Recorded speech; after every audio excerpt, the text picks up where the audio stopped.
अच्छा मैं फिर गलती से तो इधर आ गया। मार्केट का छोला पूरी क्या खा के चले सब। ওয়াও বন্ধুরা একবার দৃশ্যটা দেখো, এখানে অপূর্ব লাগছে, অপূর্ব, মানে ভাষা খুঁজে পাচ্ছি না কি বলবো। ওয়াও আসাম ছাড়া আর কি বলবো।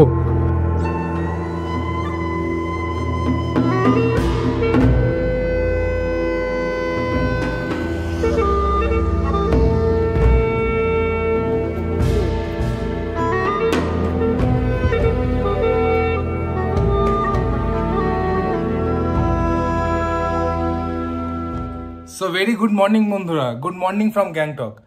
আর আজকে হচ্ছে আমাদের সিকিম সিরিজের ৩য়তম পর্ব। আর আজকে আমরা কিন্তু ছেড়ে দিচ্ছি গ্যাংটকের হোটেল, আর এখান থেকে চেক আউট করে আমরা আজকে ডাইরেক্ট চলে যাবো হচ্ছে দার্জিলিংয়ে। আর একটু আগে রিসেপশন থেকে ফোন করলো, আর ফোন করে বললো যে তাড়াতাড়ি ব্রেকফাস্টটা করে নিতে, কারণ এখানে 10টা অবধি লাস্ট ব্রেকফাস্ট সার্ভ করা হয়। আর অলরেডি এখন 10টা বাজতে 5 মিনিট বাকি।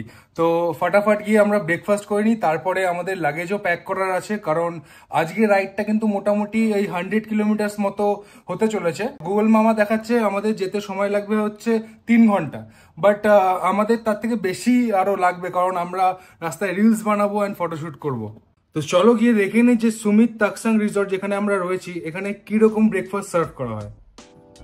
এখানে বয়েলড এগ রয়েছে, এখানে রয়েছে ম্যাগি আর বেকড বিনস, আচ্ছা, আর এখানে হার্বস পটেটো আর পোহা। চলো দেখে নিই।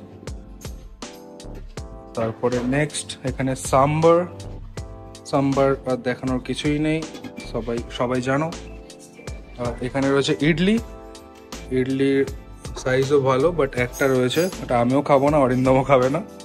আর এখানে রয়েছে ব্রেড মানে পরাঠা, আর ভাটুরা ফাঁকা, মানে লাস্টে আসলে যা হয় আর কি, শেষ টাইমে আসলে কিছুই পাওয়া যায় না। আর এখানে রয়েছে ছোলে, আর এইখানটা রয়েছে বাটার জ্যাম অ্যান্ড ব্রেড।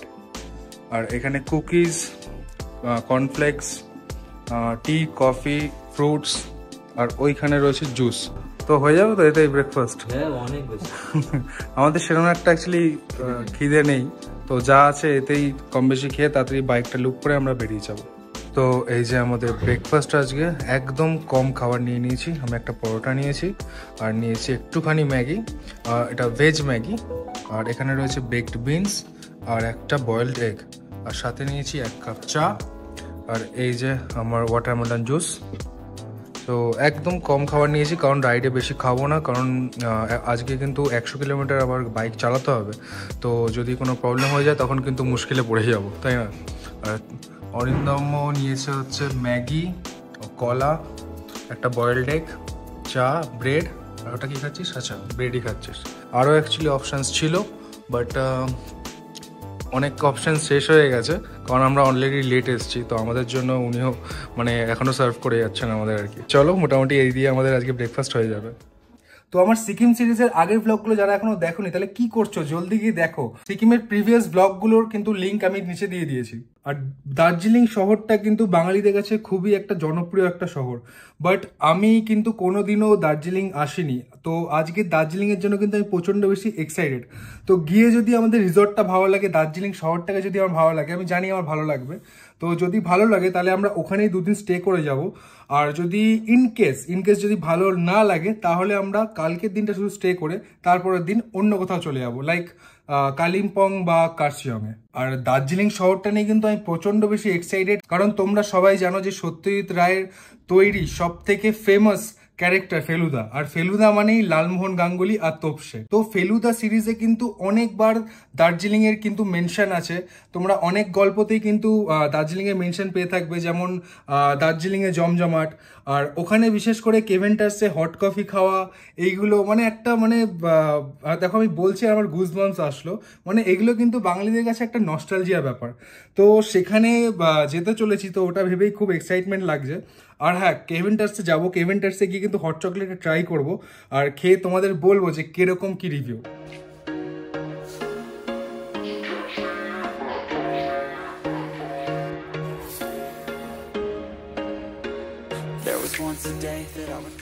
তো চলো বন্ধুরা, অল সেট।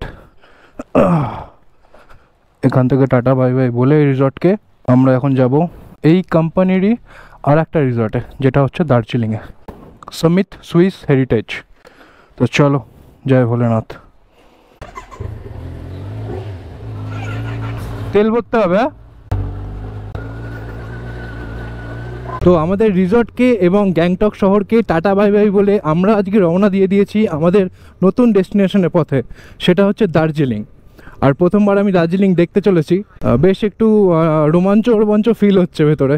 তো অরিন্দর মুখে শুনলাম যে দার্জিলিং ম্যালটা গ্যাংটকের এমজি মার্গের থেকেও অনেক বড়।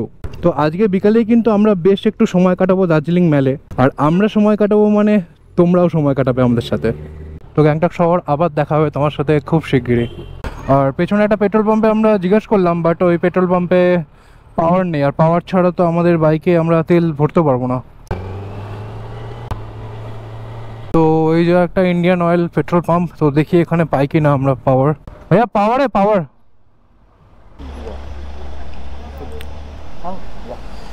সাউন্ড শোনার জন্য বলছে।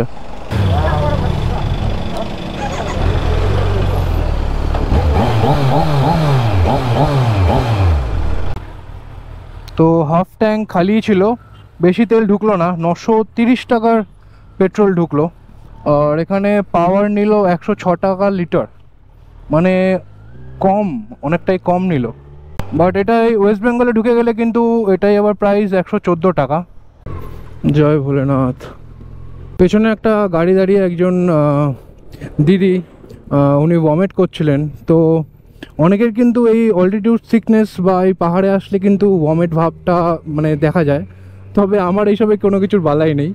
বাট আমার একটা ফ্রেন্ড ছিল, যখন আমরা 2018-তে এসেছিলাম তখনও কিন্তু ওরও ওরকম প্রবলেম হয়েছিল। তো বেশ কয়েকবার আমাদের যার জন্য দাঁড়াতে হয়েছিল পাহাড়ের রাস্তায়। ওয়াও বন্ধুরা, দেখো এখান থেকে কত সুন্দর একটা দৃশ্য পাওয়া যাচ্ছে। আমরা কিন্তু ওই উপরের পাহাড়গুলোতে ছিলাম, এখন অনেকটা নিচে চলে এসেছি। বাট দার্জিলিংয়ের দিকে যত আবার এগোবো ততটা কিন্তু আবার উপরের দিকে চড়াই উঠতে হবে।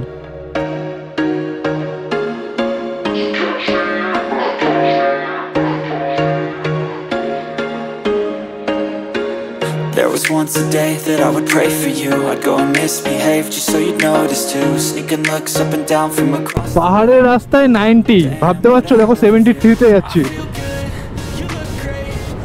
কত সুন্দর রাস্তা এখানে। এই দেখো বন্ধুরা, রাস্তাটা ভেঙে গেছে। আরে বাপরে বাপ, নিশ্চয়ই উপর থেকে কোনো পাথর পড়ে এটা ভেঙেছে। প্রচণ্ড ডেঞ্জারাস পাহাড়, কিন্তু মানে যখন তখন মানে আনপ্রেডিক্টেবল জায়গা। এই যে রাস্তাটা কত সুন্দর রয়েছে, হয়তো পরের কোনো এই রাস্তাটা নেই। আর এই যে আমরা টানেলের ভেতর ঢুকছি, দারুণ লাগছে। এই টানেলটা আসার সময় আমি দেখাতে পারিনি ভালো করে, কত সুন্দর লাগছে। ওয়াও, সিকিম ট্রিপ কিন্তু জমে গেছে আমাদের। সিকিম ট্রিপ একদম মানে মাখনের মতো চলছে। আগের ভিডিওগুলো এখনো যারা দেখোনি তারা কিন্তু আমার আগের ভিডিওগুলো দেখো, আমরা কিন্তু দারুণ অ্যাডভেঞ্চার করেছি, দারুণ মজা করেছি। আরে বাপরে, ওয়াটার ক্রসিং, পা ফেলা যাবে না, জুতো ভিজে গেলেই মুশকিল।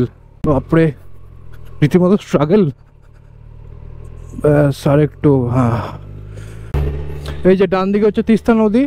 আর এই রাস্তাটা কিন্তু এখন অনেকটা মানে এই তিস্তা নদীর সাথে সাথেই কিন্তু আমরা এখন বাইক চালাবো অনেকটা রাস্তা জুড়ে। উফ বাবা গো, কি ধুলো, কত সুন্দর একটা ভিউ আসছে। বাট এই ধুলোর জন্য কিচ্ছু করা যাচ্ছে না। বাপরে, ক্যামেরায় তোমরা হয়তো বুঝতে পারছো না কতটা চড়াই ছিল, বাট প্রচণ্ড চড়াই ছিল। বন্ধুরা, এই রাস্তাটায় কিন্তু বাইক চালিয়ে দারুণ মজা পাচ্ছি। মানে একটা ডিসেন্ট একটা স্পিড আমি মেনটেন করছি, একটা ভালো, মানে 60, 65, 70, দেখো এখন বাইক 70-এ আছে। আর রাস্তায় কিন্তু মানে রাস্তাটা অনেক চওড়া, আর একটুও কোথাও পটহোলস নেই, একদম মানে একদম পাকা রাস্তা, দারুণ লাগছে গাড়ি চালাতে। আর এখানে কিন্তু ওয়েদারটা মানে অনেকটাই গ্যাংটকের তুলনায় গরমটা বেড়ে গেছে, কারণ অনেকটা নিচে চলে এসেছি।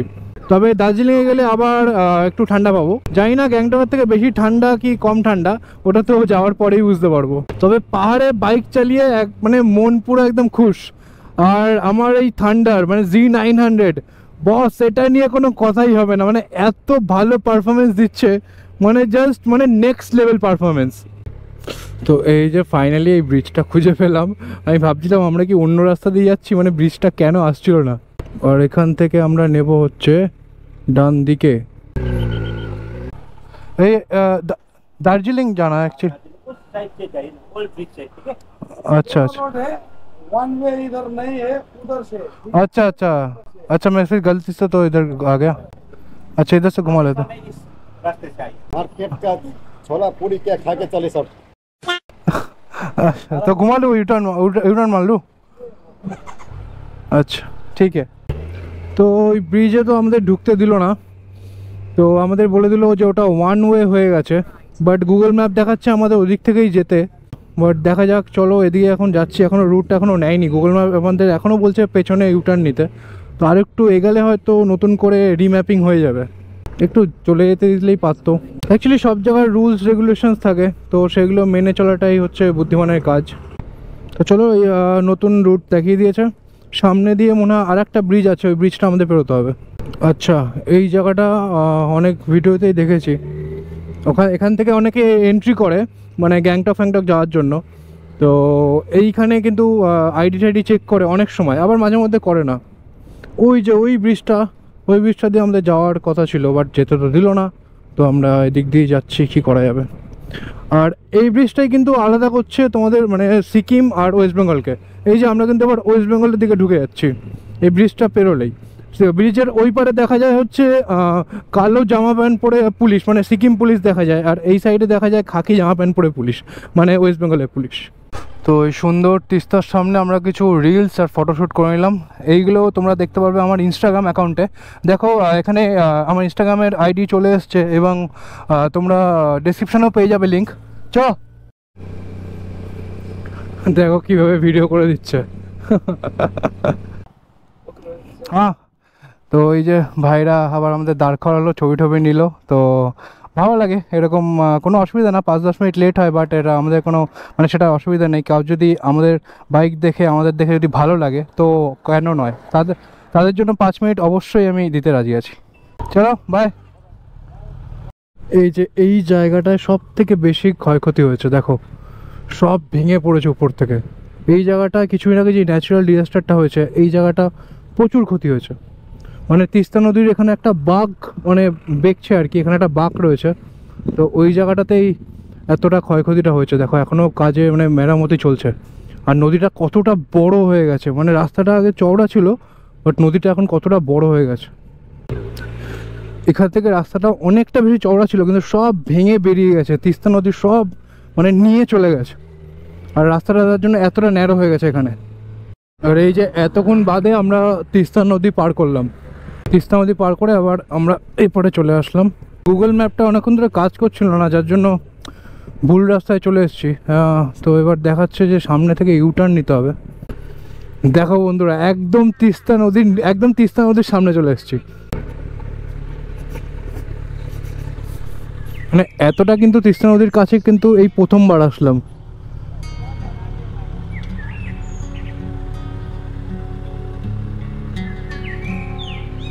ওই যে ওই ব্রিজটা দিয়ে পেরিয়ে আমরা এইখান থেকে এসে ইউটার্ন নিয়ে তিস্তা নদীর সামনে এসে দাঁড়ালাম। প্রচণ্ড ধুলো এই জায়গাটা, আর রাস্তাটা প্রচণ্ড কনজাস্টেড, বাট গুগল ম্যাপ এখান থেকেই দেখাচ্ছে মোটামুটি 600-700 মিটার এরকমই মানে বাজে রাস্তা। নদীটা কত শান্ত এখন, বাট এই নদীটার জন্য কিছুদিন আগে কত বড় একটা ডিজাস্টার হয়ে গেছে। তো চলো বেশি লেট করে লাভ নেই, এখানেও মেরামতির কাজ চলছে। বাহ, এই রাস্তাটা এসে কিন্তু অন্যরকম একটা ফিল হচ্ছে। মানে এতক্ষণ পাহাড়ের উপরে ছিলাম, বাট একদম তিস্তা নদীর পাশে এবার বাইক চালাচ্ছি। তবে রাস্তাটা বড্ড খারাপ। আরে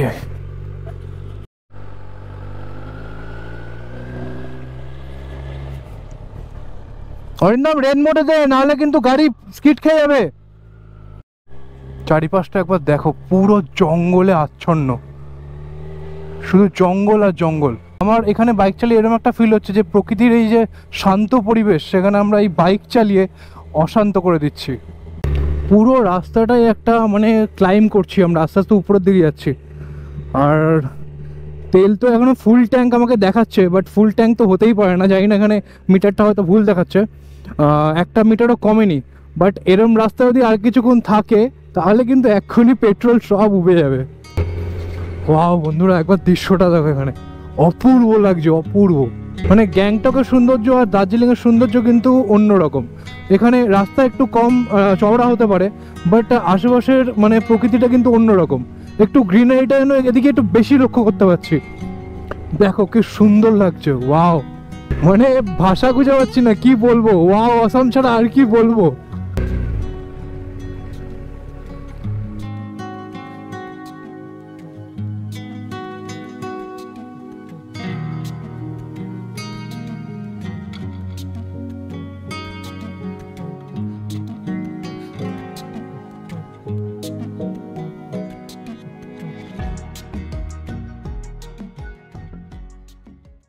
তো এখান থেকে দার্জিলিং আর মাত্র আমাদের আধা ঘন্টা 1.5 ঘন্টা লাগবে। আর যেখানে আমরা বাইকটা পার করেছি না, অরিন্দম তো ভয়ে নামছেও না। তো আমি যেভাবে বাইকটা পার্ক করেছি প্রচণ্ড ডেঞ্জারাস হবে, মানে আমি গিয়ারে রেখেছি আর আমার স্ট্যান্ডটার উপর আমার ঠিক করে ভরসা হচ্ছে না। দেখো অ্যাকচুয়ালি তোমরা বুঝতে পারছো না হয়তো ক্যামেরায় যে কতটা ভার্টিক্যাল রাস্তাটা, মানে এরম স্ট্রেট হয় রাস্তাটা, ঠিক এরম হয়ে রয়েছে। তোমরা ক্যামেরাতে বুঝতে পারছো না হয়তো, বাট একবার এদিক থেকে দেখো, দেখো গাড়িটা কিভাবে উঠছে, মানে এইভাবে উঠছে। তো চলো আর বেশিক্ষণ এখানে দাঁড়াবো না। অ্যাকচুয়ালি এত সুন্দর দৃশ্য আমার পেছনে, দেখো এত সুন্দর জায়গা, মনে হচ্ছে এখানে 1 ঘন্টা 2 ঘন্টা ধরে দাঁড়িয়ে থাকি। বাট অন্ধকার হয়ে গেলে কিন্তু খুব মুশকিল হবে, আর রাস্তা আমাদের অজানা। তো চলো দার্জিলিংয়ে গিয়ে দেখা হবে। 2 hours later. তো বন্ধুরা, দার্জিলিংয়ে তোমাদের সবাইকে স্বাগত। আর লাস্ট 2 ঘন্টা আগের থেকে আমার গোপ্রো চার্জ পুরো শেষ হয়ে গেছে, পুরো ডেড। তো লাস্টে দিকে আমি কোনো কিছুই রেকর্ড করতে পারিনি। অবশ্য পুরো অন্ধকার হয়ে গেছিল, কারণ এখন কটা বাজে অরিন্দম? এখন বাজে 6:55। এখন প্রায় 7টা বেজে গেছে। তো এখানে কিন্তু 4:30টার সময় অন্ধকার হয়ে যায় রাস্তায়। তো আমার গোপ্রোটা তার আগের থেকেই অফ হয়ে গেছিল, তো আমি সেরকম কিছু দেখাতেও পারতাম না তোমাদের। আর দার্জিলিং এর রাস্তা, বাপরে বাপ, দার্জিলিং এর রাস্তা আজকে আমাদের প্রায় হার মানিয়ে দিয়েছিল। মানে আমরা একটা সময় আমি তো এরকম ভাবছিলাম যে পৌঁছাতে গিয়ে আদৌ পারবো রিসর্টে দার্জিলিং এ। প্রায় 10 কিলোমিটার মতো এত চড়াই রাস্তা ছিল, এত চড়াই রাস্তা ছিল, তার মধ্যে অন্ধকার নেমে আসছে। আর তোমরা সবাই জানো যে অন্ধকার যখন নেমে আসে না, তখন মনের সাহসটাও কিন্তু অনেকটা কমে যায়। আর আমার থেকে অরিন্দমের আজকে কিন্তু প্রচন্ড সমস্যা হচ্ছে, কারণ ট্রেনার নিয়ে অতটা চড়াই, তা আবার লেফট সাইডে এভাবে টার্ন নেওয়াটা প্রচন্ড মুশকিল হচ্ছিল। তো যাই হোক, ভগবানের আশীর্বাদে তোমাদের ভালোবাসায় আমরা সেফলি পৌঁছে গেছি। বাট লাস্ট 10 কিলোমিটার 15 কিলোমিটার কিভাবে আমরা বাইক চালিয়েছি সেটা আমরাই জানি। আমরা ভাবছিলাম দার্জিলিং এ হয়তো গ্যাংটকের থেকে কম ঠান্ডা হবে, বাট প্রচন্ড লেভেলের ঠান্ডা ছিল। মানে আমাদের রীতিমতো আমরা ফ্রিজ হয়ে যাচ্ছিলাম। তোমরা অবশ্যই জানো যে আমাদের এই সিরিজটা, সিকিম সিরিজটা কিরকম লাগছে। অবশ্য এখন তো আমরা ওয়েস্ট বেঙ্গলে ঢুকে গেছি আর আমরা সিকিমে নেই। তো ভিডিওগুলো যদি একটু ভালো লেগে থাকে, লাইক, শেয়ার আর কমেন্ট অবশ্যই করো। আর যারা যারা নতুন আমার চ্যানেলটা দেখছো তারা কিন্তু অবশ্যই সাবস্ক্রাইব করেছো। আর ভালো লাগলে নিজেদের ফ্রেন্ড সার্কেলের মধ্যে অবশ্যই কিন্তু ভিডিওটা শেয়ার করবে। তো চলো, তোমাদের সাথে আবার দেখা হবে নতুন সপ্তাহে নতুন ভিডিওতে। ততক্ষণের জন্য keep loving, keep supporting, signing off, rolling motor blog.